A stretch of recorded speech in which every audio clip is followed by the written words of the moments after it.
You know, the reason I do some of these videos, and I don't want to pick on this particular young lady here too much, but I will, just a little bit, is how do young women and women in general that believe in this feminism garbage, how are they so brainwashed? Do they have no one in their lives that can actually think with their freaking brains? It's absolutely amazing to me that women in the United States and the Western world, who are some of the most privileged human beings to ever have lived, can still sit here and do video after video after video of the same bullshit.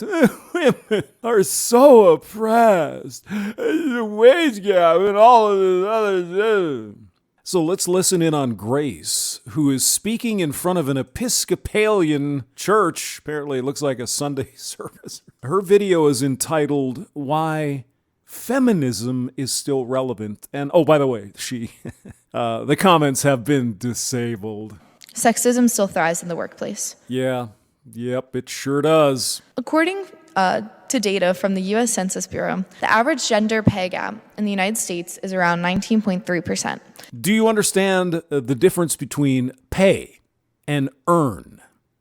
Do you, dear Grace? Meaning that a woman working full-time earns 80.7 as much as her male counterpart earns. You said earns, but you started it off with pay. Do you see how the statistic is manipulated? Grace, come on. But in 28 states, the gender pay gap is larger than the national average. We hear 80 cents to a dollar, but overall, the gap equates to women losing nearly $530,000 in a lifetime. That means they're earning $530,000 less. They're not working as much, or they're choosing careers that aren't as lucrative as some men. I will guarantee you, Grace, in an industry where the education is the same, the experience is the same, the responsibilities are the same, men and women are paid the same. It's been the law since 1963, Grace. Oh my God.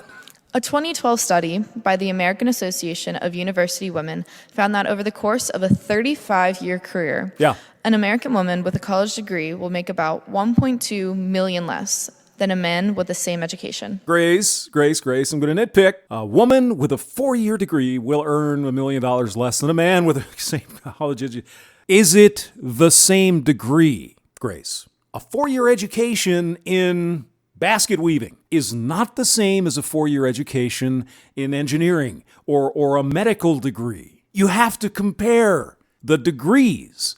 All degrees are not equal, except in the mind of a feminist. A 4-year degree is the same, no matter what. Is that kind of what you're getting at there, dear Gracie? Furthermore, sexism lives on through workplace culture. In a 2017 study of online conversations between economists demonstrated a workplace environment that exhibits hostility towards women. This is an interesting passage here. Some online message board or something, I guess, and let's... The researcher went through more than 1 million posts from a message board, which began as a place to post positions for higher opportunities. All right. They found the subject of the post to be either male or female, and then used machine learning techniques to filter out the words and phrases most commonly associated with each gender. They found that the words most associated with women were outrageously inappropriate. But were they from men? Or were they from other women? You don't mention that, Grace. Like hotter, marrying, cute, gorgeous, beautiful, dump, date, intentions, and prostitute. Contrastly, the men's most common words had to do with real job discussions, like pricing, textbook, or advisor. So men are going on this billboard or whatever, the chat site, and they're talking about work. And other women are talking about other women. Is that what we're to assume, since you didn't tell us any differently, Grace? Discrimination against women is prominent in our society. Is it? Can you name one law, anything that discriminates against women in the United States? And can you name one that discriminates against men? I will let you contemplate that. That is why feminism matters. Yeah. That is why feminism is important. Because women are discriminated against in the United States. How, Grace? In what way? Could you name an example? Could you name, well, obviously women are discriminated against because it's men who are encouraged to go to college and they outnumber women. And oh no, no, no, no. There's affirmative action for men. No. There's reproductive rights for men. No. I could go on and on, Grace. Maybe you ought to do a little research. Although misconstrued and terribly misunderstood, the definition of feminism is quite clear. Get the goat. Get the goat, please.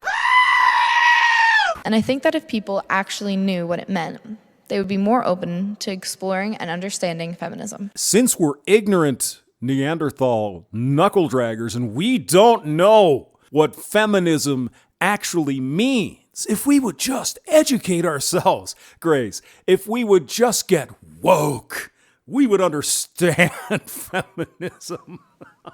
Feminism is the advocacy of women's rights on the basis of the equality of the sexes. Get the goat.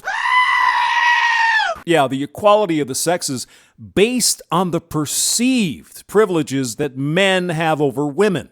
Some men are privileged over women. The vast majority of men are not, you see. So it's this fantasy perception of the top, 1%, the apex fallacy, which really isn't a fallacy. The 1% should apply to all men. They're all the same. See, we have to have the same rights as the 1% of men. I would say, Grace, that's more of a supremacy movement than an equality movement, but what do I know? I'm not woke. Feminism is not about hating men. Why do you have to keep saying that then? Why do you have to keep telling people feminism's not about hating men if it's not? Just wondering. Feminism is not about women playing the victim. Oh my God. I need double goat. Double goats. It's not about women playing the victim. Oh my God.